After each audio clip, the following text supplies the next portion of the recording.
दोस्तों, आपका स्वागत है आपके अपने YouTube चैनल दिव्य आत्मिक ज्ञान में। तो दोस्तों, आज हम आपके लिए एक ऐसा वाक्य, एक ऐसा प्रसंग लेके आए हैं जो गुरु और शिष्य के रिश्ते को दर्शाता है और उसकी गहराई को दर्शाता है, जो शायद हम अपने शब्दों में या अपने भाव में उस गहराई को हम दर्शा ना सकें। पर फिर भी दोस्तों, हम अपनी तरफ से पूरी कोशिश करेंगे कि हम गुरु और शिष्य के जो रिश्ते की गहराई है उसे अपने शब्दों में व्यक्त कर पाएं और आप तक हमारा भाव पहुंच सके, तो हमें बड़ी खुशी होगी।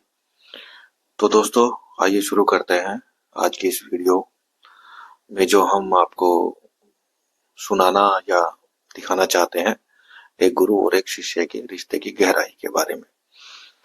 तो दोस्तों, काफी समय पहले की बात है। जो एक महात्मा थे, अभी तो वो नहीं है, चोला छोड़ चुके हैं वो। उनका नाम,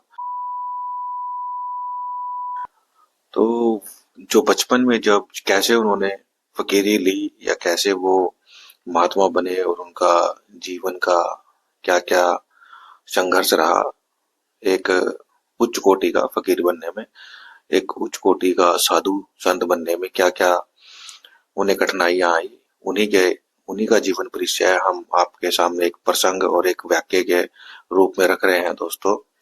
तो मैं आशा करता हूँ ये आपको अच्छा लगेगा और आप इस गुरु शिष्य के रिश्ते की गहराई को समझ पाएंगे। तो दोस्तों, जी थे वो बचपन में काफी मस्त मौला, या जिसे हम कह देते हैं कि जैसे एक बच्चा मस्ती में ही सारे काम करता है। तो पिताजी थे वो ग्राम खेती बाड़ी क्या करते थे, जो वो हमेशा अपने पिताजी के साथ खेत में जाना, दूध गाय का दूध निकालना, ये उनकी दिनचर्या का एक मुख्य हिस्सा था। वो पाठशाला भी जाया करते थे, स्कूल में जाया करते थे, पर कुछ समय के लिए ज्यादातर खेत में काम करना और पिता के साथ गायों को जंगल में लेके जाना, चरा के लाना, उनको घास डालना, दूध निकालना, ये वो है बहुत ही शौक से किया करते थे यह कार्य। तो एक दिन की बात है जब वो अपने चाचा जी के साथ गांव गाय को लेकर जंगल की तरफ गए थे। तो अचानक वहां जंगल ऊपर पहाड़ से एक सिद्ध योगी जी आते हैं, जो काफी समय से वहां पर ऊपर पहाड़ में अपनी साधना में लीन थे। तो वो अपनी साधना पूर्ण करके जब वो नीचे की तरफ आते हैं, तो उस समय उन्हें अपने चाचा जी के साथ गायों को जंगल में चराते समय मिलते हैं। तो वो कहते हैं कि आपके पास कुछ भोजन या कुछ खाद्य पदार्थ है, हमारी इच्छा है कि भोजन करने की। तो जी ने कहा कि अभी तो महात्मा जी हमारे पास नहीं है, जो हम लाए थे वो भोजन हमने कर लिया है। अगर आप कुछ समय दें तो मैं आपके लिए भोजन की व्यवस्था कर सकता हूँ। तो योगी जी कहने लगे, ठीक है पुत्र, हम यहाँ पर आपका इंतजार करेंगे, तुम्हारा इंतजार करेंगे, अगर तुम ला सकते हो तो ले आओ। जी चाचा जी को अपने बोलकर वो घर की तरफ निकल जाते हैं। गांव में जाकर अपनी माता जी को कहते हैं कि माता जी, ऐसे ऐसे करके एक योगी हैं और वो पहाड़ से अपनी साधना पूर्ण कर कर लौटे हैं और वो भोजन करने की इच्छा व्यक्त कर रहे हैं। तो उनकी माता जी उन्हें भोजन बनाकर देती है और वापिस वहीं पर आते हैं जहां पर उनके चाचा जी और योगी जी जो थे। तो वो उनके लिए भोजन लेके आते हैं और बहुत ही श्रद्धा भाव से उनको भोजन करवाते हैं। तो जब महात्मा जी भोजन कर लेते हैं और भोजन करने के पश्चात वो आनंदित होकर आशीर्वाद देते हैं कि पुत्र, तुम एक समय बहुत बड़े योगी बनोगे और सिद्ध पुरुष बनोगे और पूर्णता को प्राप्त करोगे। तो उस समय तो अखंड आयु काफी कम थी, तो वो उस बात को पूर्णतः समझ नहीं पाते और वो सोचते हैं कि मैं तो घर पर ही रहता हूँ, पिताजी के साथ खेत में जाता हूँ, गायों को जंगल में चराने के लिए लेके आता हूँ और दूध निकालता हूँ, तो मैं एक योगी या एक सिद्ध पुरुष कैसे बन सकता हूँ? तो वो उनकी बातों पर ज्यादा ध्यान नहीं देते और कुछ समय बीतने के बाद उनका घर से और पढ़ाई से मन उचाट होने लगता है। तो वो एक दिन नगरी में आए हुए साधु से मिलते हैं। तो वो कहते हैं कि मैं भी आपसे ज्ञान प्राप्त करना चाहता हूँ, या मैं अगर आपके जैसा बनना चाहता हूँ तो मुझे इसके लिए क्या करना होगा? तो वो साधु उन्हें कहते हैं कि सबसे पहले आपको बेटा आश्रम में जाना होगा किसी, और गुरु धारण करना होगा, क्योंकि गुरु ही ज्ञान देते हैं। तो सबसे पहले आपको यह करना होगा। तो घर आकर अपने माता पिता से बात करते हैं। वो कहते हैं कि मुझे आश्रम में जाना है और साधु संतों की सेवा करनी है और गुरु धारण करना है। तो उनकी माता जी वो एकदम से अचंभित हो जाती हैं कि मेरा पुत्र कहीं बाबा ना बन जाए, साधु ना बन जाए। तो माता का तो मोह होता ही है दोस्तों अपने पुत्रों के प्रति बहुत ज्यादा। तो उनकी माता मना करती हैं, परंतु जी जिद करना नहीं छोड़ते और कुछ समय बीतने के बाद वो उन्हें कह देते हैं भी ठीक है, अगर तुम्हारी इच्छा यही है तो तुम कुछ समय आश्रम में लगा लो। तो उनके माता पिता अपने हृदय पर पत्थर रखकर उसी को आश्रम में भेज देते हैं, छोड़ आते हैं, क्योंकि केवल एक ही पुत्र थे अपने माता पिता के। तो आश्रम में छोड़ आते हैं उनके माता पिता। और जिस आश्रम में छोड़ के आते हैं, जिन गुरु के पास छोड़ के आते हैं, तो वो एक उच्च कोटि के गुरु थे। तो जो गुरु थे उनके उनके पहले ही 3-4 शिष्य थे वहां पर, और वहां पर आ जाते हैं आश्रम में। तो वो कहते हैं कि जो अखंडनाथ नाम रखा गया वो उन्हीं के द्वारा ही रखा गया, उनके गुरु जी के द्वारा। तो वो कहते हैं हमने तुम्हारा आसन यहाँ खुले आसमान के नीचे लगा दिया है और ये धुनी है, यही यहीं पर बैठ के भजन करना है, और यहीं पर सारी रात तुमने भजन करना है। और अगर ये धुनी, ये अग्नि शांत हो गई तो तुम्हें दंड मिलेगा और अग्नि नहीं मिलेगी। तो दोस्तों उस समय सर्दी का समय था।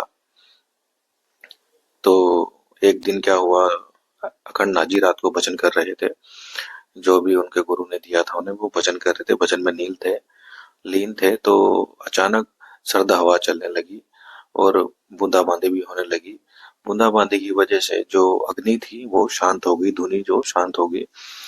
तो उन्होंने देखा कि धुनी शांत हो गई है, तो उन्हें पता था कि अब दंड मिलेगा सुबह प्रातः होने पर। तो सर्दी का समय था, ठंड भी बहुत लग रही थी। तो वो सोचने लगे कि अब मैं गुरुजी से कैसे कहूँ कि मुझे अग्नि की आवश्यकता है। तो अपना आसन छोड़कर गुरु जी की कुटिया के बाहर खड़े हो जाते हैं जाके, परंतु जी की हिम्मत नहीं हो पाती, उनका साहस नहीं हो पाता कि वो गुरु जी को आदेश बुलाएं और उनको कहें कि मुझे ठंड लग रही है या मेरी धुनी शांत हो गई है, आप अग्नि धुने में से दे दें मुझे। और तो वो नहीं कह पाते, परंतु गुरु जो है उनको तो सब पता होता है।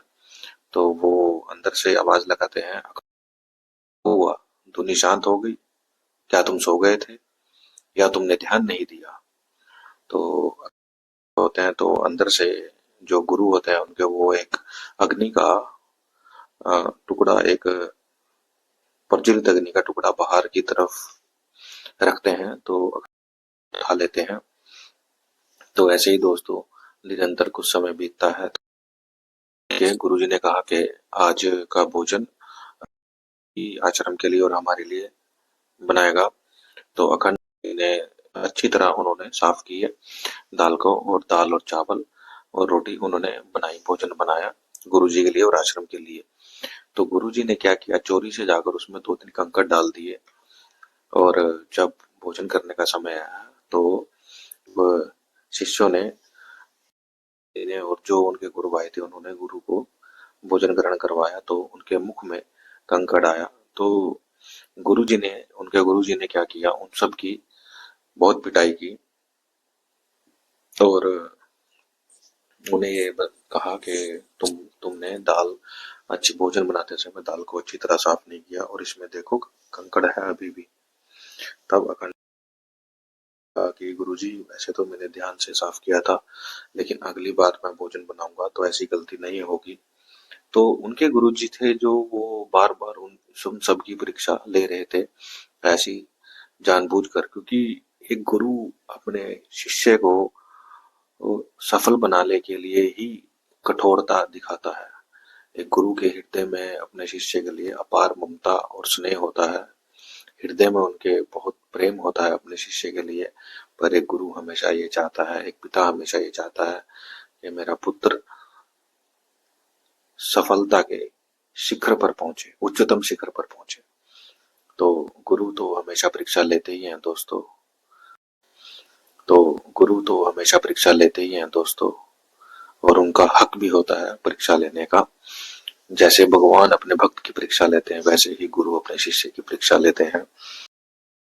जो गुरु थे उन्होंने अपने शिष्यों की कई बार परीक्षा ली और ऐसी परीक्षा ली कि वो बहुत कठिन थी।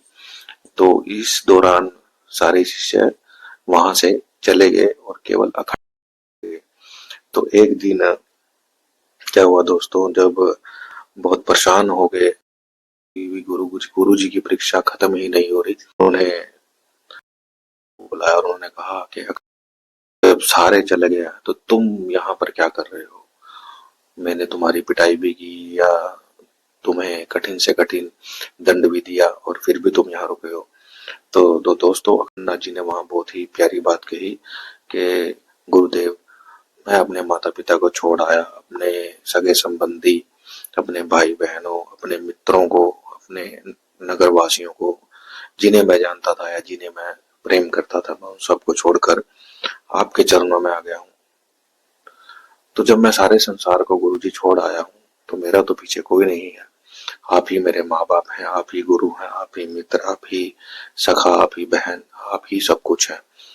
और अगर आप भी मुझे यहाँ से धिक्कार कर निकाल देंगे तो मेरे पास जाने के लिए तो कोई स्थान शेष रहा ही नहीं। तो वहां पर गुरु का हृदय जो बहुत कठोर था, अपने शिष्य को उच्चतम सफलता के शिखर तक पहुंचाने के लिए वहां पे वो धर्म हृदय से कहते हैं कि ठीक है गणनाथ, अगर तुम नहीं जाना चाहते तो कोई बात नहीं, तो तुम्हें भजन जो दिया है वो करो। तो अगले दिन सुबह जब वो गुरु जी उठते हैं तो उन्हें कहते हैं कि मैं कुछ समय के लिए जा रहा हूँ और तुम जहाँ बैठे हो वहीं बैठे रहना, मेरा इंतजार करना। तो जो अखंड जी के गुरु जी थे वो कुछ समय के बाद नहीं, वो 7-8 दिन के बाद आते हैं। और आते ही वो कहते हैं, यहाँ पर कोई आया तो नहीं मेरे पीछे से? वो कहते नहीं गुरुजी, कोई नहीं आया। तो यहाँ से उठे थे? क्या नहीं गुरुजी। भोजन पानी? क्या गुरुजी इच्छा नहीं हुई। तो उन्होंने कहा ठीक है, कोई बात नहीं, गुरु की आज्ञा माननी चाहिए। इतना कहकर वो अपनी कुटिया में विश्राम करने के लिए चले गए और के लिए रसोई में भोजन की व्यवस्था करने के लिए चले गए। तब अन्ना जी ने उन्हें भोजन ग्रहण करवाया गुरु जी को। तो उसके पश्चात गुरु ने कहा कि तुम आज रात को भजन करो यहीं पर बैठ के मेरे पास। तो वहां पर उन्होंने भजन किया और गुरु जी जो थे उनके वो विश्राम करने के लिए आसन पे लेट गए। जी अपने भजन में लीन थे। तो माँ आदि शक्ति जगदम्बा ने उन्हें पूर्ण रूप के दर्शन दिए और दर्शन देकर उन्हें आशीर्वाद दिया। तो जी इस जो उनके साथ हुआ ये दिव्य अनुभव, तो वो माँ जगदम्बा से कहने लगे, हे माँ, क्या मेरी भक्ति इतनी थी कि आप विवश हो गए आने के लिए? तो तब माँ जगदम्बा ने उनकी बात का उत्तर दिया कि हे पुत्र, कि तुम्हारी भक्ति तो अभी नहीं है इतनी, तो इस जन्म में तुम्हें दर्शन शायद ना हो पाते, पूर्णता प्राप्त ना हो पाती, लेकिन जो तुम्हारी गुरु के प्रति सेवा और भक्ति और समर्पण है, तो मूल कारण तो यही है पुत्र कि मुझे इसी जन्म में तुम्हें दर्शन देने के लिए आना पड़ा और तुम्हें पूर्णता प्राप्त आशीर्वाद दिया है।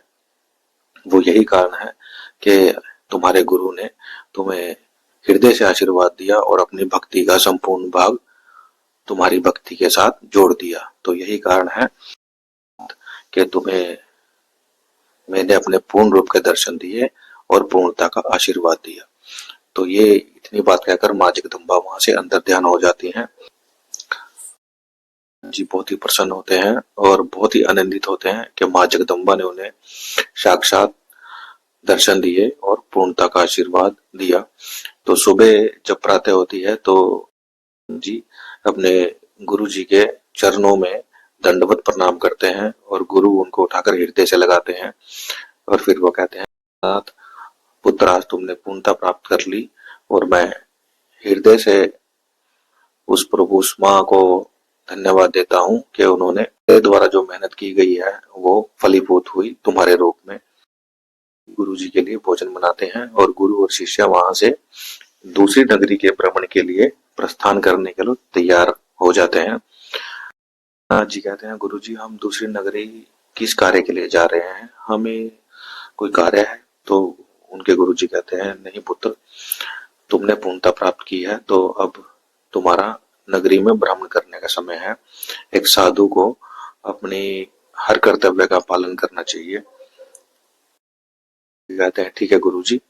तो वो वहां से अपने मुख्य स्थान से दूसरे नगर के समीप जाकर रुक जाते हैं, जहाँ पे नगर की शुरुआत होती है, नगर खेड़े की।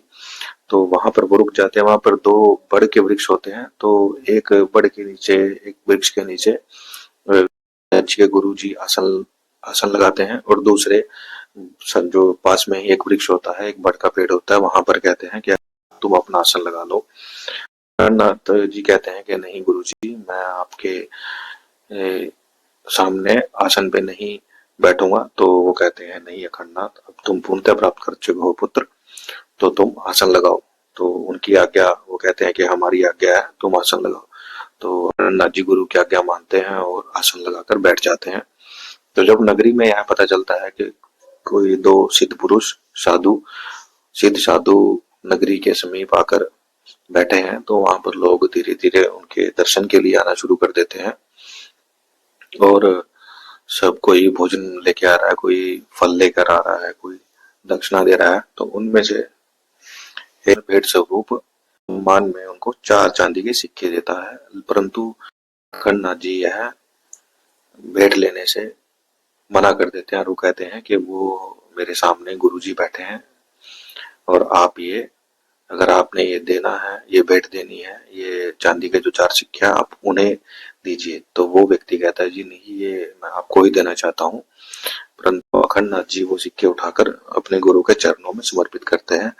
तब जो जी के गुरु जी हैं वो कहते हैं, ये तुम्हारी है, ये भेंट तुम्हारी है और ये तुम रखो, ये पूजा तुम्हें मिली है, ये तुम ही रखो।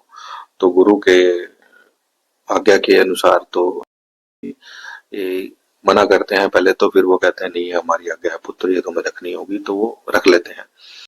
ये जो गुरु जी थे, दरअसल वो इसलिए उन्हें वहां से यहाँ लेकर आए थे दूसरी नगरी में, क्योंकि उनका शरीर त्यागने का समय आ चुका था। वो चोला चोला छोड़ना था उन्होंने, और उन्हें पता था कि अगर वो अपने पास रखा और उस समय शरीर त्यागा तो ये सब झेल नहीं पाएंगे, क्योंकि वो अपने गुरु से बहुत ही ज्यादा प्रेम किया किया करते थे। वो उनका उनका हृदय से प्रेम था।